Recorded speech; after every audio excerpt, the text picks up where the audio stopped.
السلام علیکم سر، کیا حال ہے؟ علیکم السلام. سالاری صاحب، پہلے تو آپ کو سلوٹ کرتا ہوں. میں جس طرح سے آپ پہلے بیچ کا کیس لڑ رہے ہیں اور جس طرح عمریوں کی اور ان کی آپ دوڑے لگواتے ہیں، تو ماشاءاللہ آپ کو اس کے لیے اپریسیشن کی بہت آپ کی تعریف کریں، جتنی بھی کریں کم ہے. کیونکہ جو آپ کیس لڑ رہے ہیں ماشاءاللہ یہ اہل بیت کا کیس ہے اور آپ کو انشاءاللہ اس کا اجر ملے گا. Okay, thank you sir. اللہ آپ کو جزائے خیر دے. تھینک یو، سپورٹ کا شکریہ. حسن اللہ صاحب، میرے پاس کچھ میرے ذہن میں کچھ سوالات ہیں. الحمدللہ میں ہوں تو شیعہ، بٹ اس کے بعد کچھ سوالات میرے ذہن میں، جس طرح ہمارے یہاں اہل تشیع میں آپ کو پتہ ہے کافی گروپس ہیں، تو ان کی بھی کچھ باتیں میرے ذہن میں ہیں اور تھوڑا سا مائنڈ مکس اپ ہو گیا، تو مجھے کلیئرنس کے لیے میں نے کہا آپ سے سوالات آپ کے آگے رکھوں. سوال یہ ہے سر کہ مولا علی کے بارے میں جس طرح کے ان کے لقب ہیں ید اللہ کا، عین اللہ کا، تو میرے ذہن میں یہ سوال پیدا ہوا کہ کیا اللہ اس چیز پہ قادر ہے؟ کیا اللہ اشرف المخلوقات کی صورت میں دنیا کے اندر اس کی ظاہری ہوئی ہے یا نہیں ہوئی؟ نہیں ہوئی. اللہ تعالیٰ جسم نہیں ہے، اور اللہ تعالیٰ کو کسی آنکھ نے کبھی نہیں دیکھا ہے اور نہ دیکھے گا. قرآن مجید فرماتا ہے لا تدرکہ الابصار وہو یدرک الابصار وہو اللطیف الخبیر. اللہ تعالیٰ آنکھوں میں نظر نہیں آنے والی چیز ہے، وہ ہے ہی نہیں، جسم ہے ہی نہیں، وہ کسی مکان میں ہے ہی نہیں، وہ کسی مکان کا محتاج ہے ہی نہیں، وہ آنکھ میں نظر نہیں آنے والی چیز ہے. اللہ تعالیٰ ہر چیز جو آنکھ میں نظر آتی ہے وہ مخلوق ہے، اللہ نے اس کو بنایا ہے. وہ رب وہ ہے جو آنکھ میں نظر نہیں آتا. اوکے جی سر، اس میں پھر ہم لوگ اگر حدیثوں کی طرف جاتے ہیں تو اس میں حدیثوں میں دو تین چیزیں ہمیں اشارتاً ملتی ہیں کہ خدا نے آدم کو اپنی صورت جیسا بنایا، اپنی صورت جیسے میں بنایا. پھر ایک نہیں، وہ صورت جو ہے نا، وہ صورت سے مراد یہ نہیں کہ اللہ تعالیٰ نے اپنے ہم شکل بنایا. اس کا مطلب یہ ہے کہ جیسے اللہ تعالیٰ نے کہا وَنَفَخْتُ فِيهِ مِن رُوحِي، اور کعبہ کو کہا کہ اب میری بیت، میرا گھر ہے، ٹھیک ہے نا. اللہ تعالیٰ نے کہا کہ کعبہ میرا گھر ہے. اب اللہ تعالیٰ کعبے میں رہتا ہے. کعبہ تو لوگ کھولتے ہیں، اس کے اندر جاتے ہیں، جھاڑو لگاتے ہیں، صاف کرتے ہیں، اللہ تو نظر نہیں آتا اس میں نا. تو اللہ نے کیوں کہا وہ بیتی؟ قرآن میں فرمایا وَطَهِّرَ بَيْتِيَ لِلطَّائِفِينَ وَالْعَاكِفِينَ وَالرُّكَّعِ السُّجُودِ، میرے گھر کو صاف کر، ٹھیک ہے نا. اللہ تعالیٰ نے آدم علیہ السلام کو اپنے شکل میں بنایا ہے. میں اس کا حدیث آپ کو دکھا دیتا ہوں. اس کا مطلب یہ نہیں ہے کہ اللہ کی شکل ہم شکل ہے، اس کا مطلب کچھ اور ہے. مطلب یہ ہے کہ جو شکل اللہ نے بنایا ہے وہ بڑا شریف شکل ہے. جیسا کہ کعبہ اس کا بیت ہے، یہ نسبت جو ہے شرافت کی نسبت ہے، نہ کہ واقعاً اللہ تعالیٰ اس میں رہتا ہے. اچھا، اس کی جو حدیث مبارک تھی وہ اس طرح کے میں دکھا دیتا ہوں. ایک منٹ. یہ کتاب ہے، کتاب الوصول من الکافی، الوصول من الکافی،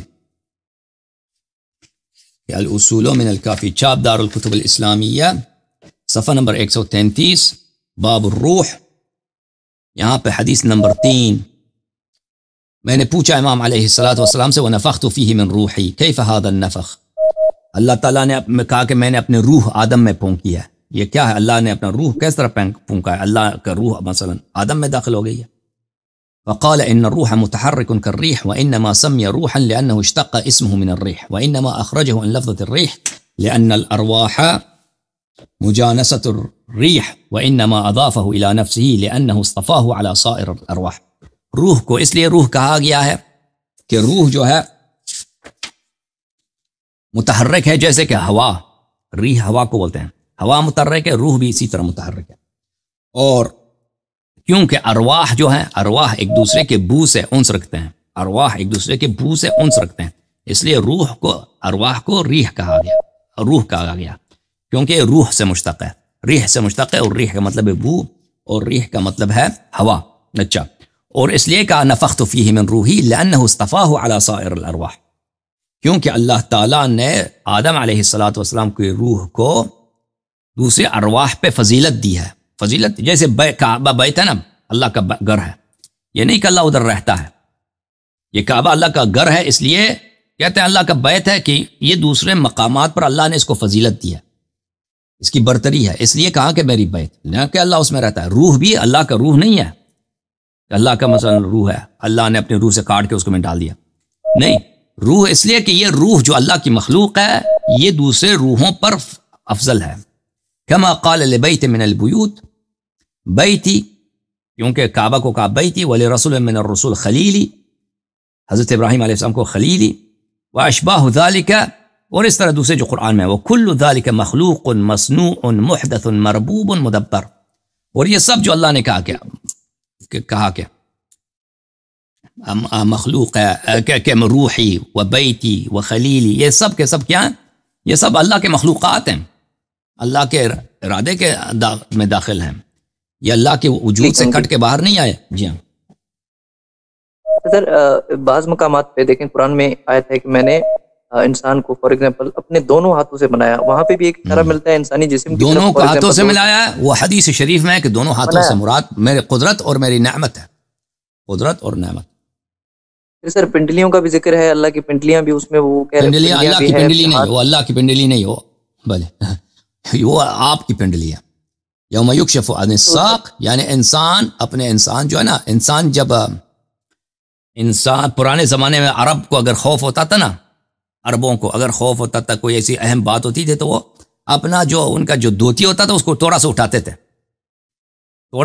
تھے. یہ کس بات کی دلیل ہے؟ اس بات کی ہے کہ یہاں پہ کوئی خوف کی بات ہے، کوئی ایکسائٹمنٹ ہے، کوئی ڈرنے کی بات ہے. قیامت کے دن ڈر کی بات ہے، وہاں پہ خوف کی بات ہے. وَيُكْشَفُ عَنِ السَّاقِ، لوگ اپنے کیا کرتے ہیں؟ اپنے پنڈلیوں کو مکشوف کرتے ہیں، اپنا جو ان کا جو ازار ہے اس کو اوپر اٹھاتے ہیں. نہیں کہ واقعاً ازار اوپر اٹھاتے ہیں، یہ ایک اصطلاح ہے، یعنی لوگوں کو بڑا ڈر ہوتا ہے.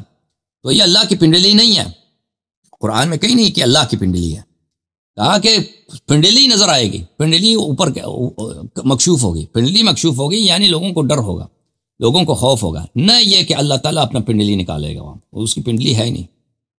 اوکے سر، میں نے ایک عالم سے جب میری اس بارے میں گفتگو ہوئی تھی، اس نے مجھے بولا کہ اشرف المخلوقات کا جو مقصد ہے، اور آدم علیہ السلام کو جو سجدہ کیا گیا، اس سجدے کے پیچھے یہی راز تھا جب اللہ نے بولا کہ اس میں میں اپنی روح پھونک رہا ہوں، وہ اللہ کی کوئی نہ کوئی صفتیں ان بندوں میں ظاہر ہوئی ہیں. اس کی ایکسپلینیشن یہ تھی.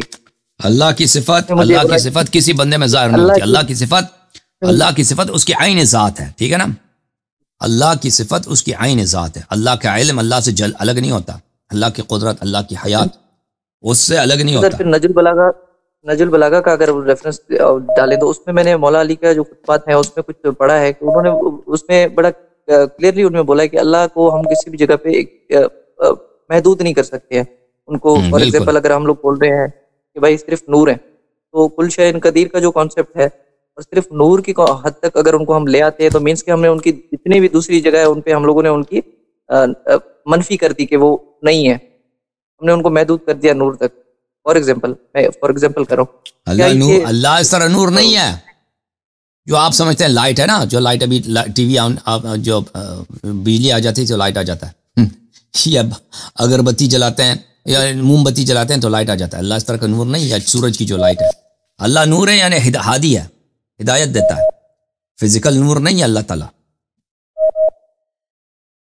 سر کسی حدیث مبارک میں جہاں فار ایگزامپل اللہ کے حوالے سے محمد صلی اللہ علیہ وسلم کا جو معراج تھا، جہاں اہل بیت اکرام جتنا بھی ہے میں اللہ کو مطلب کس کانسیپٹ میں بیان کیا گیا، اگر آپ میری رہنمائی فرما دیں.